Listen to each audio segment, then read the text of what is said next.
Сәлеметсіздер ме балалар? Сәлеметсіз ба. Оқушылар үйге қандай тапсырма берді дейді? Мерей? Мұрат Мөңкеұлының үш қияр өлеңінен үзінділер жаттау. Жақсы. Олай болса, әр топтан екі оқушы шығып, шаттық шеңберін құрып, сол үзінділерді жатқа айтайық. Келе қойыңыздар. Сіз неге десеңіз, асан қағыр қасылған, орақ мамай терағыз, қалған екен солардан. Біз де бір сондай болармыз, артық дедік солардан. Еділдің бойы қанды қиян, жайықтың бойы майлы қиян, Маңғыстаудың бойы шаңды қиян, адыра қалғыр үш қиян. Үш қиянның ара бойынан жеті жұрт келіп жол салған.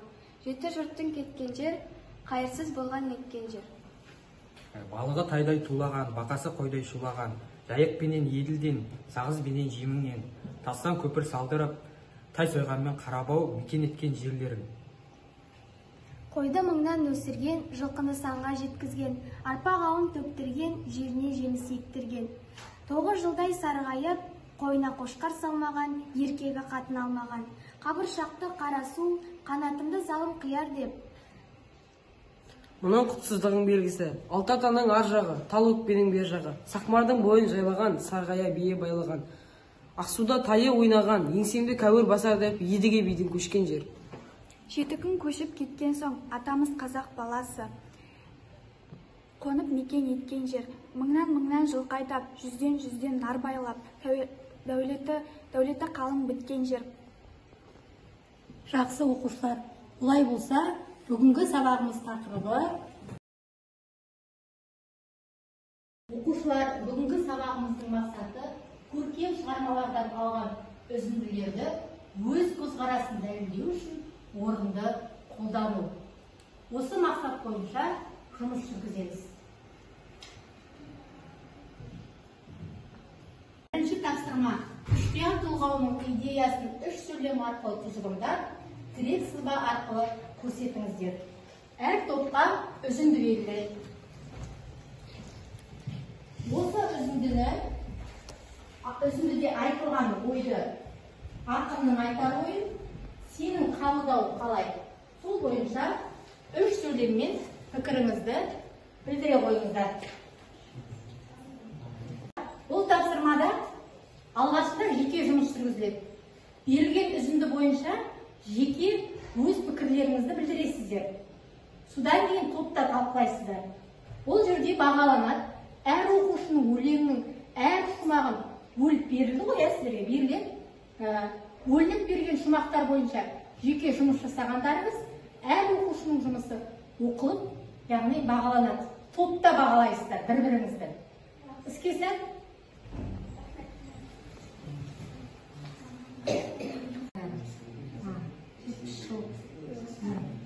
Ресейдің қанатын астында барыңыздар. Ескеріңіздер.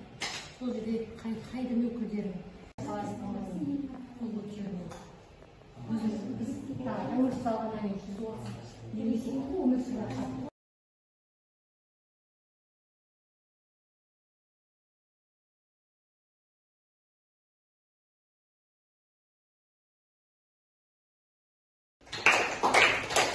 Жақсы.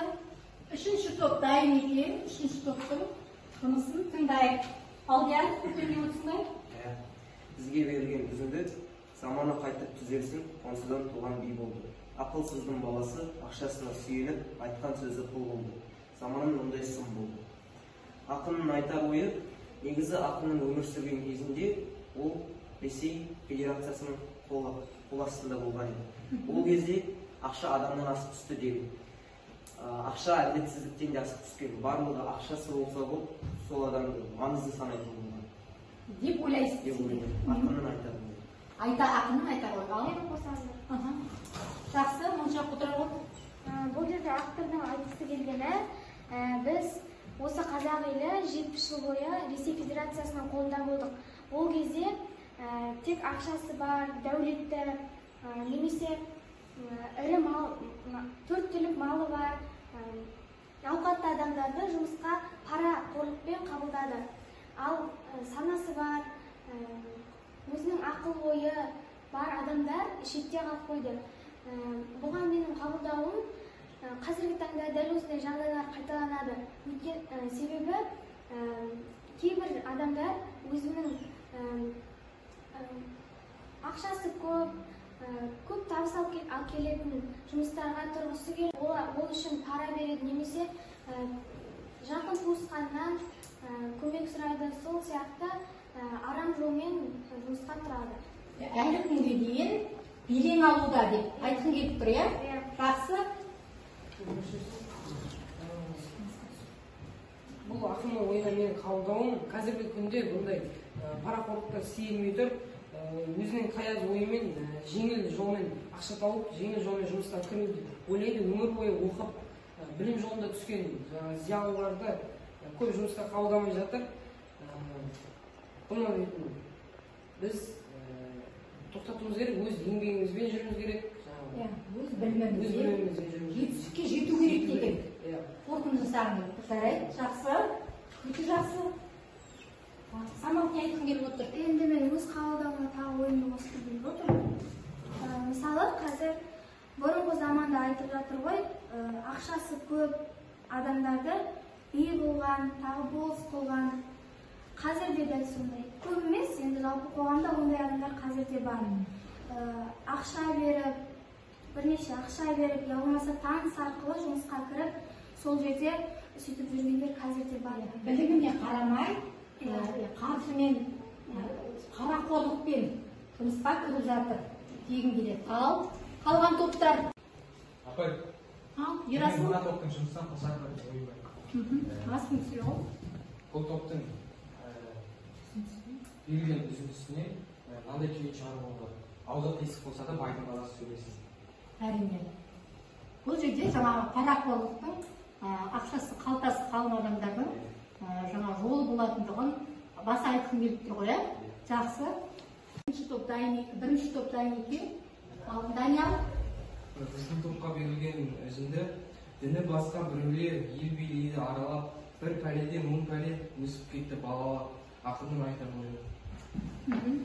Яғни ақынның бұл жерде айтқысы келгені, біздің 70 жыл бойы Ресей құрамында болғанымыз және ақынның оны өз көзімен көруі, яғни қазақ болып өзіміздің дәстүрімізді, дінімізді ұстана алмағанымызда деп айтқысы келді деп ойлаймын. Деп ойлайсыз, жақсы.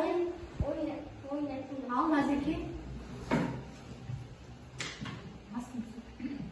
Менің ойым, осы жағында ұйғыр балаларының қазақ балаларын ұрып кеткені... Бұл жерде сенің қабылдауың ба? Иә, менің қабылдауым.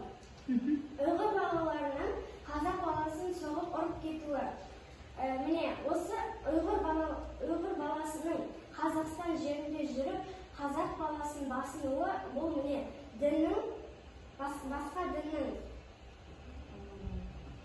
басқа діннің қазіргі жерімізді басынып ұстануы.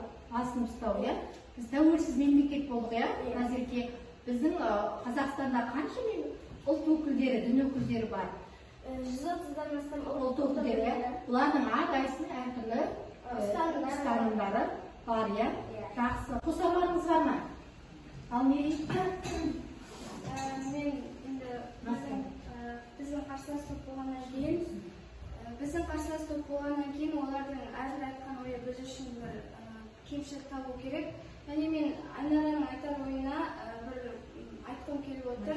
Бұл жерде ақынның айтар ойында қателік айтқан секілді, ақын өз қазақ еліміз салт-дәстүрді сақтау керектігін айтқан жоқ. Басқа дін өкілдерінің қазақ еліне кіріп, яғни қазақ жерін басқару. Өте орынды. Бұл жерде ақынның айтар ойында Айнараның қателескендігін көріп тұр, иә? Яғни Ресейдің қанатының астында болған қазақ халқының басқа дін өкілінің басқаруы. Жақсы, өте жақсы. Және қосып аларларыңыз бар ма? Назеркенің ойына қосқым келеді дейді. Оның қабылдауынша жаңағы айтты, ұйғыр балаларының қазақ балаларының бір топ баласы келіп ұрып кеткені. Бұл өте орынды мәселе. Олардың басқа дін өкілдері бола тұрып мұсылман яғни қазақ өзіміздің мемлекет болып қабылданған дінімізге қарсы ұру өте дұрыс емес, кемшілік. Басқа мемлекетте жүріп, сол мемлекетте валютасында соның салт дәстүрінде жүретіп, ондай жағдай өте орынсыз, және де оны тоқтату керек деп ойлаймын, және де дінімізді берік ұстап, барынша осындай жағдайлар болдырмауға тырысуымыз керек. мұсылманға болмасын демеген. Әрқашан өздерін бірін-бірі қорғап жүрген дұрыс айтасың. Екінші топқа кезек берелік. Арайлым үзінді заман азып не қылсын, ай орнынан туады, күн орнынан шығады. Бұның бәрі адамның азған белгісі, екі кісі дауласы тату бол деп айтпайды. Ақынның айтар ойы. Ақынның айтар ойын кім айтады бұл жерде? Бұл жерде біз толық оқып шықтық, өте түсінікті болды. Біз ақынның айтар ойы деп мен өзім тұжырымдадым, және топпен де ақылдастық. Екі қазақ бола тұра, екі ауылдың бір-бірімен келіспеушілігі, бірақ ешқандай адамның келіп тоқтатыңдар, бұлардың бір ақымақтық деуі болғаны мүмкін емес деп айтқысы келді деп ойлаймын. Және заманның сол уақытта болса да адамның өзгеріп, заманнан алдыға қалай өсіп кетуі, яғни жаман қылықтардың көбеюі тағдырсыз деп ойлайсың, иә? Жақсы. Алып қосарыңыз бар ма? Ерасыл, қашқын сөзді бұл. Бұл жерде Ерейдің ойымен келсем, өйткені бұл жерде автордың негізгі айтқысы келіп отырғаны заманның емес, адамдардың надандыққа қарай беттеуі басым болып тұрғандығын білдіріп тұр. Жаңа дұрыс айтады, ауыл мен ауыл былай тұрсын көшімен көшіп, бір-бірімен араздасып жатыр. Оның негізгі себебі өзінің ішінары, бірақ оған оны бірақ кездестіру өте қиын. Мысалға, біреулер жасы жетпей, үлкендердің әңгімесіне араласпайды. Мысалға, мен өзім көріп жүргенім 50 жасар адамдардың ойы мүлдем маған ұнамай кетті. Баяғыда мысалға, үлкендердің арасына барып, олардың әңгімесін тыңдап, өзіме үлгі алушы едім. Қазіргілер қолдарына темекі ұстап алып, әртүрлі аузына келгенін тоқтап, бөлістіріп жүр. Мысалға бір жақсы бір кісі, беделді бір кісінің мынандай айтқан жақсы сөзі бар. Өмір емес, өзіңнің іс-әрекетің, өзіңнің ойың қызықсыз болып бара жатыр. Міне осыдан шығатын түйін ешқашан бөлінбеуіміз керек, бірлік болмайды, бірлік болмас деп қазақ атам бекер айтпаған. Өте жақсы. Ал қосарыңыз бар ма? Осы тұста бүгінгі күні қалай? Бұл ақынның айтар ойына Моншақ? Осы автор айтқан Маскын сөйлейді. Дәл осындай жағдайлар қазіргі күні көп болмаса да қайталанып жатыр. Мысалы, екі көрші ұрсып жатса, баяғы заманда ауылдың үлкендері бір жерге жиналып, сол нәрседен шешетін.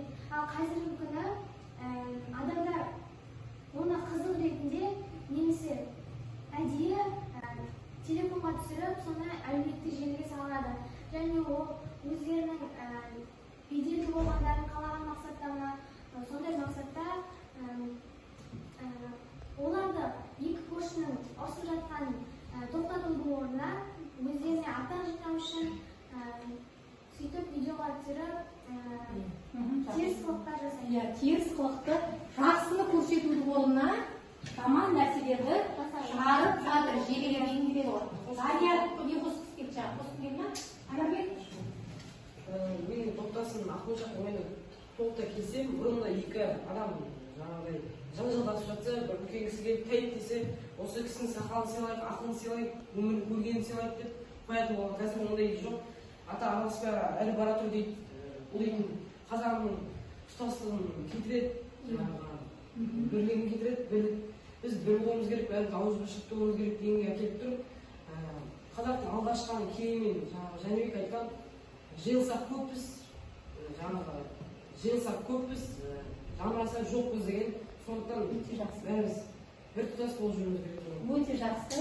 Яғни жұмылған жұдырықтай бір болуымыз керек, тату болуымыз керек, бір болуымыз керек деп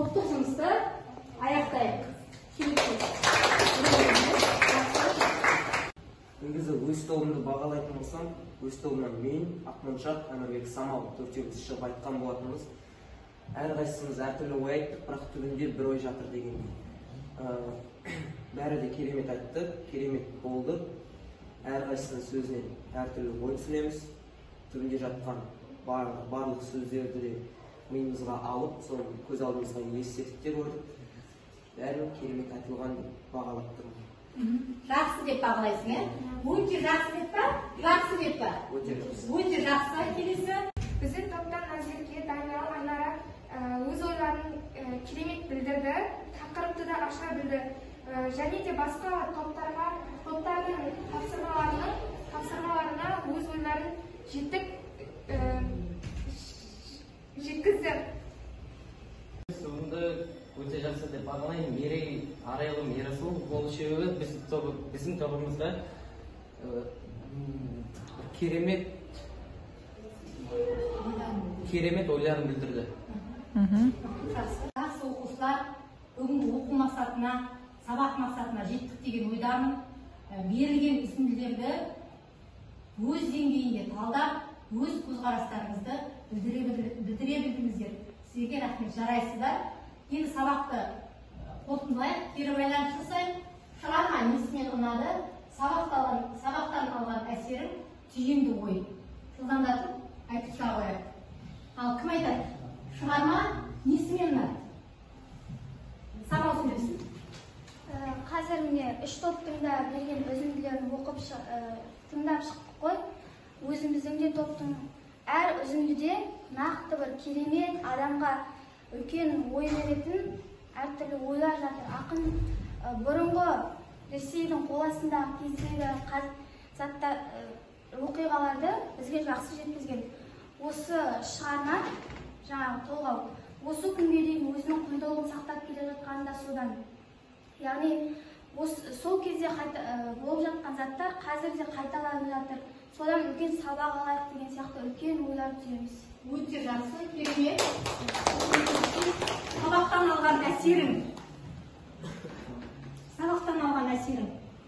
Мерей, басқа қоспайма ешкім жансая. Айнара қосам деп отырмыз.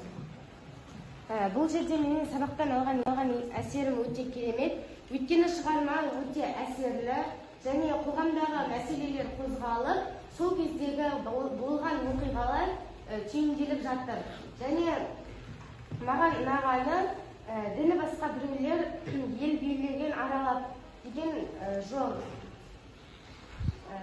Соған қоса келесі біздің қарсы тобымыздың үзіндісін ала отырсақ, бірлік болмай тірлік болмас.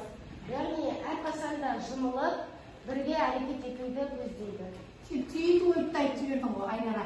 Жақсы, түйінді ойды және Әмірбек айтам деп отыр. Түйінді ой, Мұрат Өңкенің үшкен өлеңі қазіргі күнге дейін байланса, және қазіргі күнге дейін керек, соны әрбір қазақ бөліп оқып жүрсек, қазіргі жағдайда ешқашан болмайды. Бұндай ежелгі шығармаларды, үзінділерді көптеп нарыққа шығару керек. Сонда біздің айтылған көтерген мәселеміздің бәрінің шешімі оң нәтижеде табылады деп ойлаймын. Өте жақсы, рахмет. Тамаша. Жақсы оқушылар, бір-біріңізді бағаладыңыздар, жарайсыздар. Бүгінгі үй тапсырмасы неліктен үш қиян өлеңі бүгінгі күнге дейін құнды деген сұраққа компас әдісімен жауап беріп келеміз.